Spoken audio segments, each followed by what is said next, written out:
Good morning प्रिय विद्यार्थियों। Chemistry में 16 इकाई है जो 4 भागों में बांटी गई है। पहली है भौतिक रसायन, दूसरी है अकार्बनिक रसायन, तीसरी है कार्बनिक रसायन और चौथी इकाई है जीव रसायन। अब तक हमने जीव रसायन की तीनों इकाइयाँ कर चुके हैं। कौन कौन सी? जैव अणु, दूसरी बहुलक और तीसरी दैनिक जीवन में रसायन। चौथी इकाई इस बार हटा दी है। चौथी है स्टीरियो केमिस्ट्री जो हमने शुरू कराई थी। आधा इकाई हमने पूरी कराई थी लेकिन वो याद नहीं करेंगे। आपको केवल 3 इकाई करनी है जो मैंने पूर्व आपको नोट्स बना दिए हैं। अब हम शुरू करेंगे अकार्बनिक, जिसमें 4 इकाइयां हैं। पहली है तत्वों के निष्कर्षण के सिद्धांत और धातु क्रम, दूसरी है पी ब्लॉक के तत्व, तीसरी है डी ब्लॉक और एफ ब्लॉक के तत्व, चौथी है संकुल यौगिक। अब क्या है, ऑनलाइन में हम आपको केवल इकाई को समझाया जाएगा। आप अपने पास एक रफ कॉपी रखें, साथ साथ प्रत्येक पॉइंट नोट करते रहें। जो इकाई पूरी होगी हम आपको उस इकाई के यूनिट के नोट्स उपलब्ध करा देंगे। इसलिए आप तो ध्यान से सुनते रहें और साथ में पेन से मेन पॉइंट लिखते रहें। फ़ायदा ये होगा, अगर 1 घंटा लगातार बैठे रहेंगे ना, नींद आ जाएगी और लिख नहीं पाओगे। लेकिन जो मैं टॉपिक बोलूँगा आपको बीच में टाइम दूंगा कि ये नोट कर लो, तो आप साथ साथ नोट कर लेंगे तो आपका दिमाग भी एक्टिव होगा और फिजिकली और मेंटली आप एक्टिव रहेंगे। अदरवाइज आपको नींद आ जाएगी 1 घंटा लगातार सुनोगे तो अब अपने चौथी इकाई, क्योंकि हमने 3 इकाई कर ली है, चौथी इकाई शुरू करेंगे तत्वों के निष्कर्षण के सिद्धांत और धातु क्रम। देखिए, प्रकृति में अब तक कुल ज्ञात तत्व क्या है? 118 है। 7 पॉइंट नोट करते रहे। कुल तत्व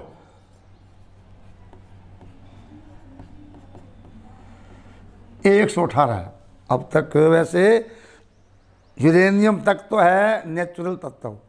1 से परमाणु क्रमांक 1 से हाइड्रोजन और 92 यूरेनियम यू, ये तो है सभी तत्व है जो प्रकृति में पाए जाते हैं। यूरेनियम के बाद जितने भी तत्व हैं वो है संश्लेषित यानी मानव निर्मित, जिन्हें परा यूरेनियम भी कहा गया है, जो अधिकांश रेडियो एक्टिव भी है। तो ये सभी तत्व प्रकृति में कुछ तत्वों को छोड़कर केवल संयुक्त अवस्था में पाए जाते हैं। अब कौन सा तत्व है जो प्रकृति में मुक्त अवस्था में पाए जाते हैं? उसमें सोना Au, Pt और helium, neon, argon, krypton, xenon और एंडोन।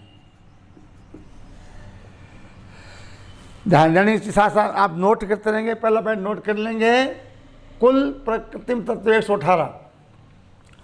दूसरी बात मैंने ये बताई है, इन 118 में से 6 और 2 8, ये 8 तत्व ऐसे हैं जो प्रकृति में केवल मुक्त अवस्था में पाए जाते हैं। उनमें से 2 तो धातु है, गोल्ड और प्लेटिनम, और 6 क्या है? उत्कृष्ट गैसें, इनर्ट गैस। आपने पढ़ा आवर्त सारणी में जो 18वां वर्ग है वो उत्कृष्ट गैसों का है। उसमें 6 गैसें हैं, helium, neon, argon, krypton, xenon और एंडोन। एंडोन क्या है? रेडियो स्टार से लगाया है, ये रेडियो सक्रिय रेडियो एक्टिव गैस है। और ख़ास बात यह है, ये केवल मोनो एटॉमिक गैसेस है, यानी केवल एक परमाणु के रूप में होती है और गैस में होती है, जिनका हम पी ब्लॉक में करेंगे 18 अपने पाठ्यक्रम में। आप जानते हो कि आवर्त सारणी में आपको 18 वर्ग बताए गए हैं, जो 4 वर्गों में तत्व बांटते हैं। कौन कौन से? S block, P block, D block, F block. S block तत्वों का अध्ययन हमने +1 में किया है। पी में 6 वर्ग है, 13, 14, 15, 16, 17, 18, उसमें से 2 वर्ग 13 और 14 का अध्ययन कर लिया है। अब हम करेंगे 15वां, 16वां, 17वां और 18वां। तो इन जो तत्व जो हम भी आपने जो देख रहे हो, इन 6 8 के अलावा जितने भी तत्व हैं वो इस प्रकृति में केवल संयुक्त अवस्था में पाए जाते हैं। भूपर्टी यानी कि भूगर्भ, अर्धकृष्ट बोलते हैं, भूमि के अंदर अधिकांश जो तत्व है वो संयुक्त अवस्था में उपलब्ध है। और उनको अलग करना, क्योंकि वो यौगिक के रूप में है। किस रूप में? ऑक्साइड भी हो सकता है, सल्फाइड, सल्फेट, आर्सेनेट, सिलिकेट, यानी एक प्रकार के वो ऐसक होते हैं। जिस रूप में देखते हैं वो हम रासायनिक प्रक्रियाओं के द्वारा ही प्राप्त करते हैं। तो तीसरी बात में याद रखनी है कि इन तत्वों के अलावा अधिकांश तत्व केवल और केवल कंबाइंड यानी सुप्त अवस्था में भूपर्टी के अंदर यानी भूगर्भ के अंदर पाए जाते हैं। इसमें धातु मुख्य 3 धातु है जो अधिक मात्रा में पाई जाती है। कौन कौन सी? एल्यूमिनियम, आयरन और कैल्शियम। ये 3 ऐसी धातुएं हैं पाई जाती है सुप्त अवस्था में, लेकिन ये बाहर की दृष्टि से सर्वाधिक मात्रा में यानी 8.3 होता है एल्यूमिनियम, और आयरन होता है 5.1 और कैल्शियम 5.1 और ये होता है 3.5। ये 3 धातु ऐसी है जो अधिक मात्रा में पाई जाती है। यद्यपि 118 में से 80 तत्व क्या धातुएं हैं, 80 क्या धातुएं हैं, 7 उपधातु और इसके अलावा क्या आ जाएगी? अधातु। यानी 118 में से अधिकांश 80% क्या होती है? धातुएं होती है। कुछ इसमें उपधातु भी है और अधातु भी है। यानी कि इन 118 तत्वों को 3 वर्गों में बांटा गया। कौन कौन सा? मेटल, धातु, दूसरा नॉन मेटल, अधातु, तीसरा सब मेटल। अब आपने आवर्षण अध्ययन कर चुके हो। एस ब्लॉक की 12 तत्व वो धातु है, वो 12 वो हो गई। डी ब्लॉक में 4 श्रेणियां हैं, आपको ध्यान होगा 3D, 4D, 5D, 6D, यहाँ लगभग 40 तत्व क्या हो गए डी ब्लॉक के। 40 और 12 52 और 28 तत्व क्या है? लैंथेनाइड और एक्टिनाइड, वो भी धातु है। इसके अलावा पी ब्लॉक में बोरॉन, एल्यूमिनियम, लेड और बिस्मुथ, ये कुछ धातुएं पी ब्लॉक के अंदर भी है। यानी कुल लगभग 80 तत्व क्या है? धातुओं के हैं। प्रधान धातु में क्या गुण एस ब्लॉक का अध्ययन किया है? धातुएं चमकदार होती है, तन्यता का गुण होता है, यानी इनको जब पीटते हैं, लंबे तार के रूप में भी खींच सकते हैं, सद्र रूप बन जाते हैं, उसको आघातवर्धनीय कहते हैं। इनमें विशेष प्रकार की चमक होती है और विद्युत के चालक होते हैं। यानी धातुओं के गुण आपने अध्ययन कर चुके हैं भंगुर। उसमें क्या गुण है? विशेष प्रकार की चमक, विशेष प्रकार की ध्वनि, विद्युत की चालक, आघात वर्धनीयता और तन्यता। ये इसमें आ जाएंगे चमक। तो साथ साथ नोट करते रहना, चमक, तन्यता, आघात वर्धनीय, चालकता आदि। और अधातुओं में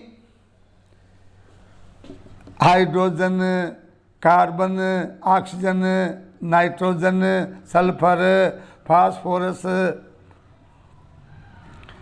fluorine, chlorine, bromine, iodine, dot dot dot. यानी भंगुर होती है, ये ठोस द्रव गैस तीनों अवस्था में पाई जाती है। आघातवर्धनीय गुण नहीं पाया जाता और अधिकांश उष्मा की कुचालक होती है। हाँ, धातु में खास बात यह है, सभी धातुएं क्या होती है? ठोस होती है। क्या होती है? सॉलिड। एक अपवाद है, कौन सा है? मरकरी Hg, परमाणु क्रमांक 79 है, डी ब्लॉक का तत्व है। तो पारा एक ऐसी धातु है जो द्रव अवस्था में पाई जाती है। अधातुओं में ब्रोमीन एक ऐसी धातु है, अधातु है जो द्रव अवस्था में पाई जाती है। आयोडीन ठोस होती है। क्लोरीन, फ्लोरीन गैस, ठोस ठोस, गैस गैस, ठोस गैस। यानी कि अधातु में ठोस द्रव गैस तीनों अवस्था में पाई जाती है। द्रव में केवल ब्रोमीन जो लाल द्रव के रूप में होती है। उपधातु, जिसमें धातु है धातु दोनों के गुण होते हैं, वो होती है उपधातु। यहाँ ये boron, silicon, arsenic, antimony, tellurium, germanium, ये क्या है? उपधातु है। यानी ये जो 118 तत्व है, इनको हमने 3 वर्गों में बांट दिया। अब इनकी प्रकृति में उपलब्धता कहाँ कैसे पाई जाती है? तो इसमें ये धातु 2 अवस्था में मिलती है। एक तो होती है मुक्त अवस्था, मुक्त अवस्था, फ्रीडम स्टेट। Freedom state. एक होती है कंबाइन, संयुक्त अवस्था, संयुक्त अवस्था। ये होती है कंबाइन।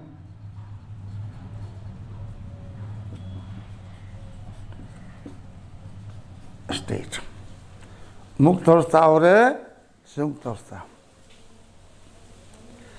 यानी मुक्त अवस्था जिस रूप में वो धातु होती है, वही रूप में भूपृष्ठ में मिल जाता है, भूगर्भ में मिल जाता है। इसमें केवल 2 ही धातुएं हैं जो केवल मुक्त अवस्था में पाई जाती है। उन्हें क्या बोलते हैं? उत्कृष्ट धातुएं। क्या बोलते हैं? उत्कृष्ट धातु। वो कौन सी है? सोना और प्लेटिनम। ये ऐसी 2 धातु है जो प्रकृति में जिस रूप में हम देखते हैं उसी रूप में पाई जाती है। अन्य जितनी भी धातु है वो संयुक्त अवस्था में पाई जाती है। क्यों? कि आप जानते हो हवा में नमी भी है, कार्बन डाइऑक्साइड है, SO2, NO2, N2O, H2S, अनेक गैसें पाई जाती है।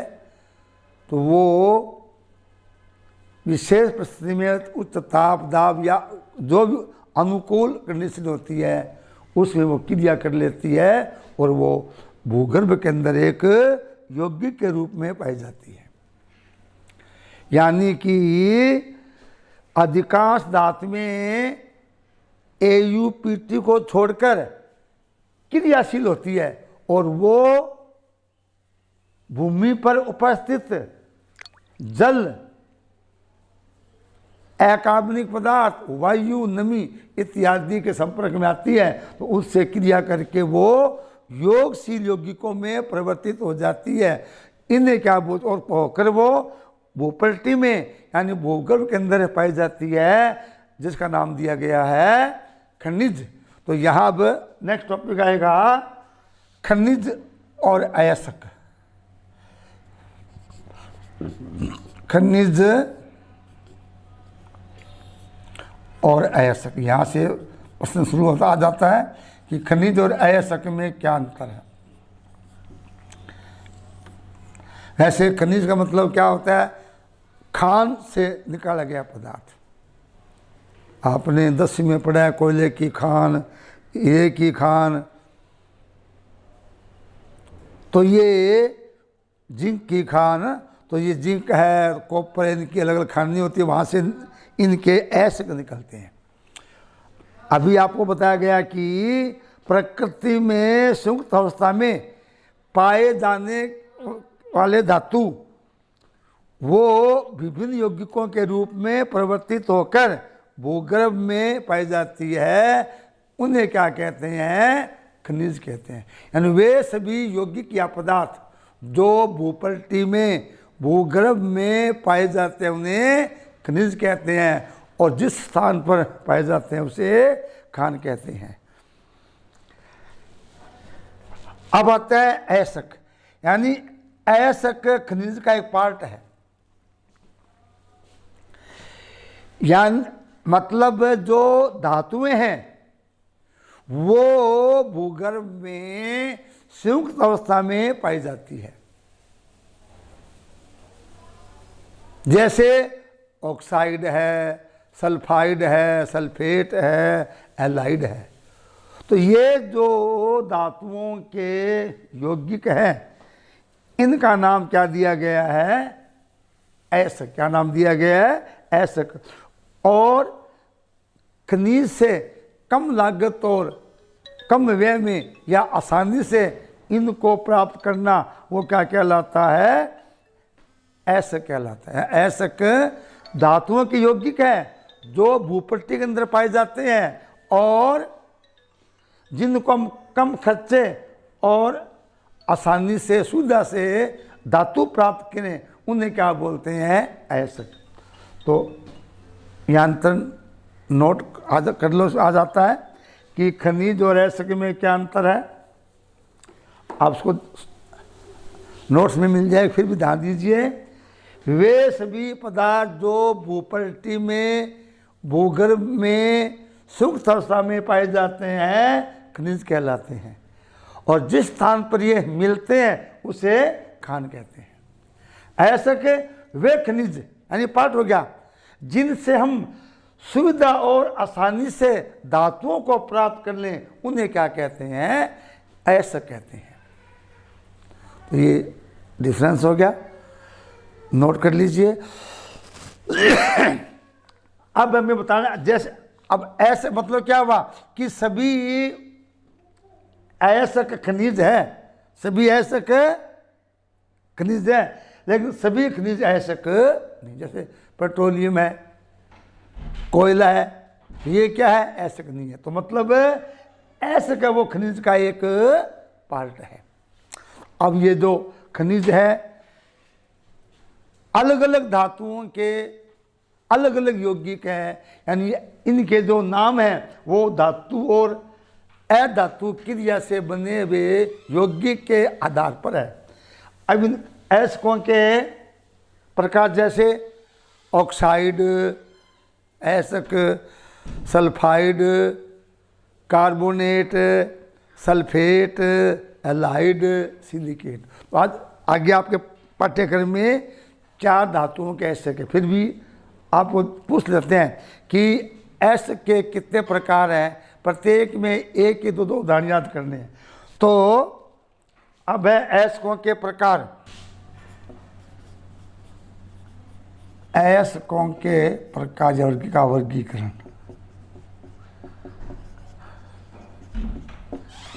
तो इनके पहले से ऑक्साइड अयस्क। अब चूंकि हमारे पास कॉपी है, साथ साथ नोट करते रहेंगे। ऑक्साइड अयस्क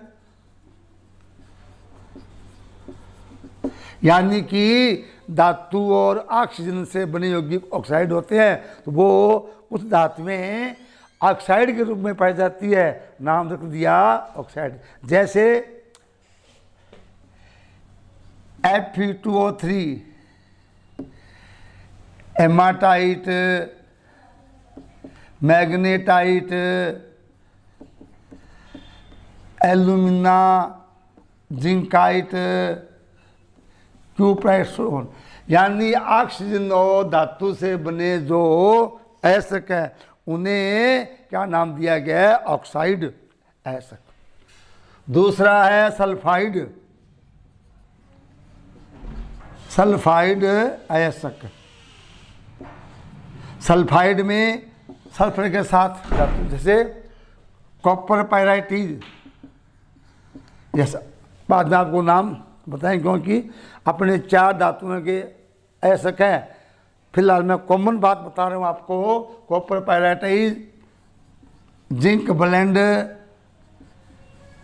गलेना, सिन्नेबार, आयरन पायराइटीज। यानी कि copper pyrites, zinc blende, cinnabar, galena, iron sulphide. तीसरा है कार्बोनेट अयस्क। कार्बोनेट में संगमरमर, magnesium carbonate, barite, zinc sulphate, so on. यानी ये कार्बोनेट अयस्क लेने अपने को FeCO3 में। ये ऐसे होते हैं जो CO2 गैस और धातु से बनने वाले यौगिक होते हैं। उसके बाद में sulphate,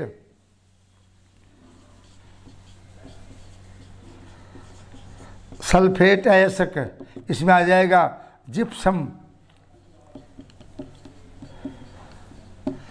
Epsom,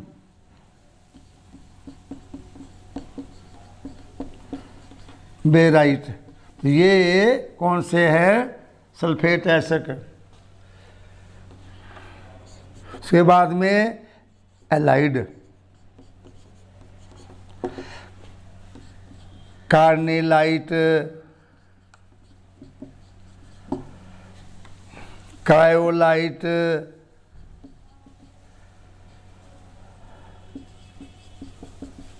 dot dot dot. यानी उसके बाद में सिलिकेट। यानी अधिकांश जो धातुएं हैं इन 6 अयस्कों के रूप में पाई जाती है। अपने पाठ्यक्रम में केवल 4 ही धातुओं के अयस्क है, जो आप नोट कर लीजिए। तो बोर्ड में आ जाता है एल्यूमिनियम, आयरन, कॉपर और जिंक। इनके 4 अयस्क आप नोट कर लीजिए। परीक्षा में एक धातु के 2 अयस्क आ जाते हैं। तो अगला 8वां टॉपिक हमारा Al, Fe, CO और Zn। ये 4 धातु, इनका हमारे पाठ्यक्रम में निष्कर्षण, यानी इनको प्राप्त करने की विधियां, जिसे बोलते हैं हम धातुक्रम। उससे पहले इन 4 धातुओं के हमें 4 अयस्क लिखने हैं। उनमें से कम से 2 अयस्क नाम और सूत्र याद होने चाहिए। तो मैं 4 धातुओं के अयस्कों के नाम और सूत्र लिख रहा हूँ, साथ साथ नोट कर लें, क्योंकि ये याद करने की चीज़ें हैं। यद्यपि नोट्स देंगे फिर भी नोट कर लें। पहला ले रहा हूं मैं नंबर 1 एल्यूमिनियम के आयस्क,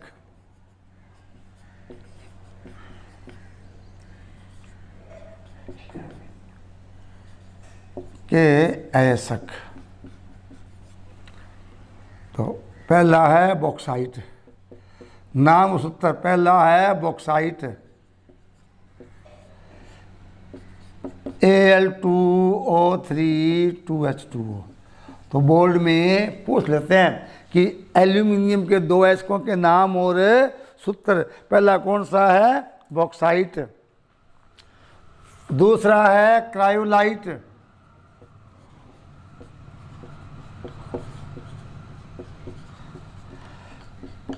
Na3AlF6।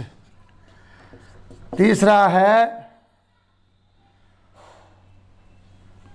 थर्ड, इसे लिख लेंगे। पहला हो गया बॉक्साइट, दूसरा क्रायोलाइट, तीसरा कोरेंडम, तीसरा है corundum.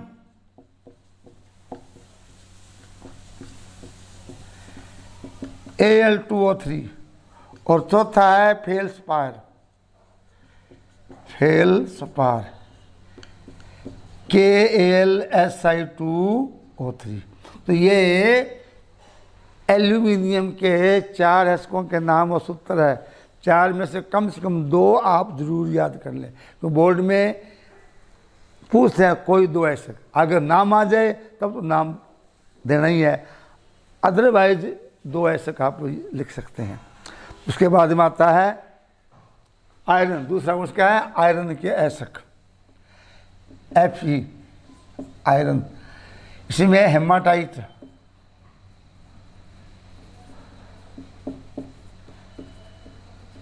Haematite Fe2O3, magnetite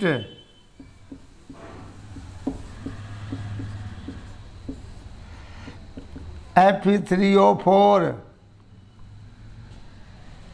haematite Fe2O3, magnetite Fe3O4, siderite, siderite FeCO3 यानी कार्बोनेट। और चौथा है iron pyrite, iron pyrite FeS2। ये 4 किसके हो गए? आयरन के। फिर है कॉपर, तो कॉपर में 4, copper pyrites, copper glance, cuprite, malachite. अब ये 4 कौन से? पहला है कॉपर पायराइटीज,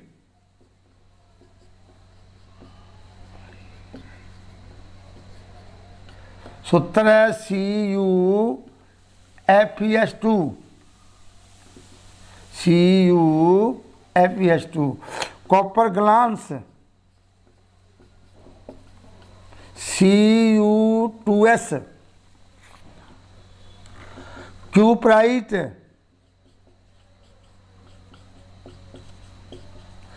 Cu2O, मेलेकाइट CuCO3.CuOH का। यानी ये क्या होता है? ग्रीन, हरा होता है।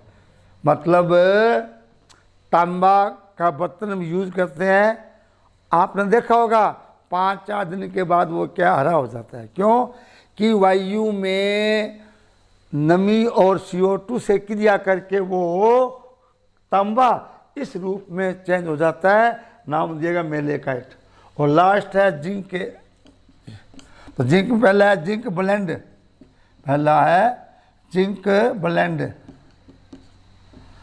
ZnS। दूसरा है जिंकाइट,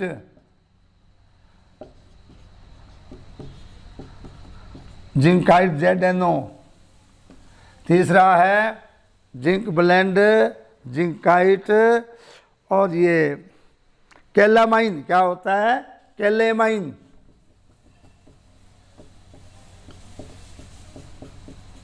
ZnCO3। और चौथा है फ्रैंक लीनाइट, फ्रैंक लीनाइट ZnFe3O4। तो ये चारों धातुओं के मैंने आपको 4 अयस्कों के नाम और सूत्र लिख दिए हैं। सारे आप इनको नोट कर लीजिए, कोशिश करो कि आपको याद हो, क्योंकि ये तो याद आपको करनी है, इसमें समझने की बात नहीं है। ये तो प्रकार से सूत्र याद करने ही पड़ेंगे। तो आज का टॉपिक यहाँ तक, कल शुरू करेंगे हम धातु क्रम। तो कल जब आप अटेंड करें क्लास, सब बातें आपको ये पॉइंट नोट होने चाहिए, क्योंकि उसको आगे चलना है, पिछली बात हमें याद होनी चाहिए। तो आज का एपिसोड यहाँ तक, थैंक यू।